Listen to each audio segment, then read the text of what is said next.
নমস্কার বন্ধুরা, আজ হচ্ছে গিয়ে নীল পুজো।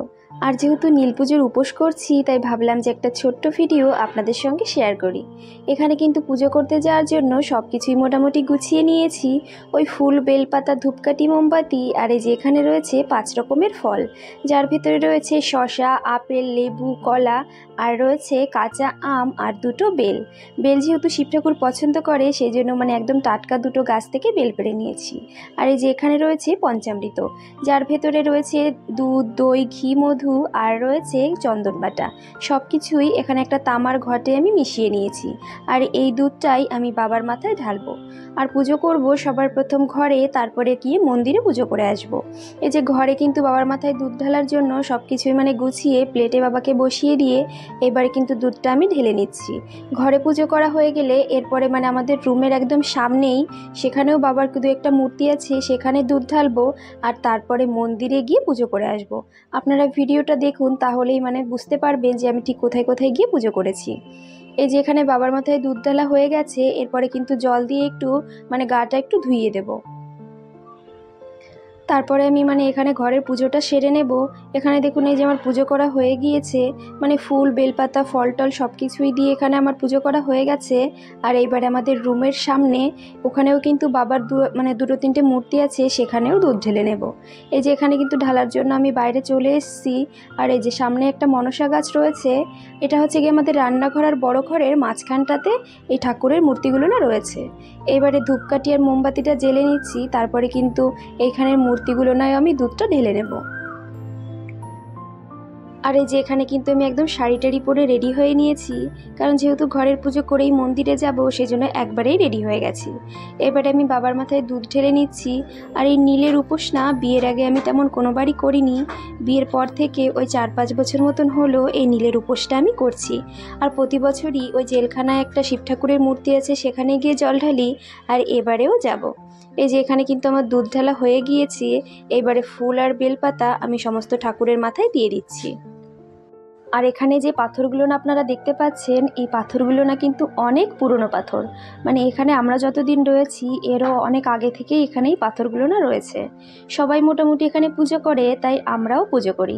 এর পাশে রয়েছে এই যে মনসা গাছ, সেখানেও কিন্তু দুধ কলা দেওয়া হয়। আর এই পাথরগুলোতেও শিব পুজোর সময়, নীল পুজোর সময় দুধ ঢালা হয়।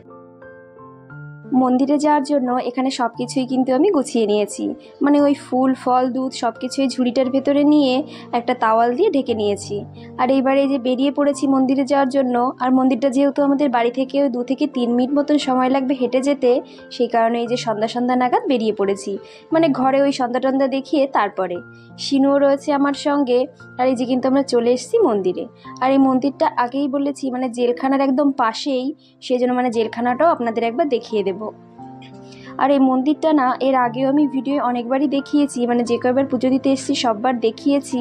আর এইবারে আবারও দেখিয়ে দিচ্ছি। এখানে দেখেছেন সামনেই ওই যে জেলখানা রয়েছে, আর তার পাশেই কিন্তু রয়েছে মন্দিরটা। আর এখানে কিন্তু পুজো করার জন্য অনেকে আসছে যাচ্ছে, সেই জন্য খুব একটা ভিড় মনে হচ্ছে না। আসছে, পুজো হয়ে যাচ্ছে, আবার চলে যাচ্ছে। ঠাকুরমশাই যে এখানেই রয়েছে, ঠাকুরমশাই এখানে মোটামুটি পুজোটা করায়। সবাই প্রথম নিজেদের মতন পুজো করে, তারপরে গিয়ে ঠাকুরমশাই এখানে মন্ত্র বলে।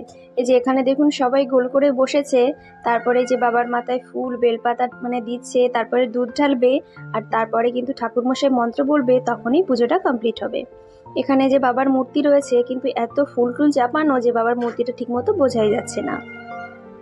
এবারে কিন্তু আমি চলে এসেছি পুজো দেওয়ার জন্য। এখানে দেখুন সবার প্রথম কিন্তু মোমবাতি আর ধূপকাঠিটা একটু দেখিয়ে নিলাম। তারপরে কিন্তু এক এক করে ফুল, বেলপাতা সব কিছু দিয়ে দেব। আর তারপরে ফল, তারপরে দুধটাও ঢেলে দেব। তারপরে ঠাকুরমশাই এসে মন্ত্রটা বলবে। সবার প্রথম নিজের পুজো করতে হবে, তারপরে গিয়ে ঠাকুরমশাই আসবে। আর যেহেতু চারিদিকে এত মোমবাতি জ্বলছিল, ঘরের ভেতরে কিন্তু ভীষণ গরম আর ভীষণই ধোঁয়া ছিল।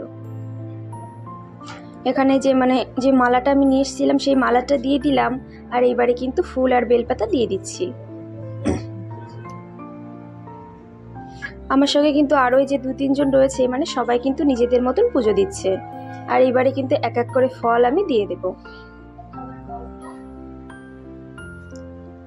এখানে মোটামুটি আমি প্রত্যেক বছর শিব পুজো, এই নীল পুজো সববারই এখানেই করি।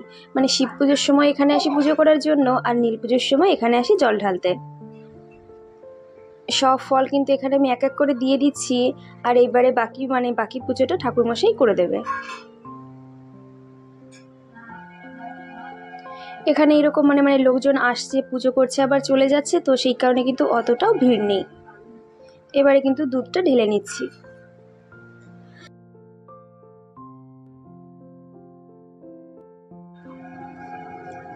আমার দুধ ঢালা হয়ে গেলে তারপরে কিন্তু আরও বাকি যেনারা রয়েছেন সেনারাও দুধ ঢেলে নেবেন। আর পাশের যে নন্দীদেব ছিল, নন্দীদেবের মাথায় একটু দুধ ঢেলে দিলাম। তারপরে কিন্তু বাকিটা আবারও বাবা ভোলানাথের মাথায় ঢেলে নিলাম। এখানে মোটামুটি আমার পুজো করা হয়ে গেছে। এবারে দেখুন এক এক করে সবাই মোটামুটি দুধটা ঢেলে নেবে। পুজো করা হয়ে গেলে এবারে ঠাকুরকে প্রণাম সেরে তারপরে ব্রাহ্মণ মশাইকে দক্ষিণা দিয়ে আমরা কিন্তু বেরিয়ে পড়েছি বাড়ি যাওয়ার জন্য। এবারে আমরা চলে যাব বাড়ির দিকে। আর শিনু না এখন এত দুষ্টু হয়েছে, সব জায়গায় গিয়ে ওকে সামলানোর জন্য একটা লোক লাগে। এখানে গিয়েও সমানে দুষ্টুমি করে যাচ্ছে, এটা ধরছে ওটা ধরছে এইসব আর কি। তাহলে চলুন, এই রাস্তাটা পার হলেই কিন্তু আমরা বাড়ি চলে আসব। আর আজকের ভিডিওটাও এখানে শেষ করছি। তা ভিডিওটা কেমন লাগলো অবশ্যই করে কিন্তু কমেন্ট করে জানাবেন। ভালো লাগলে একটা লাইক করে দেবেন। সবাই ভালো থাকবেন, সুস্থ থাকবেন। আবারও দেখা হবে অন্য কোনো ভিডিওর সঙ্গে। নমস্কার।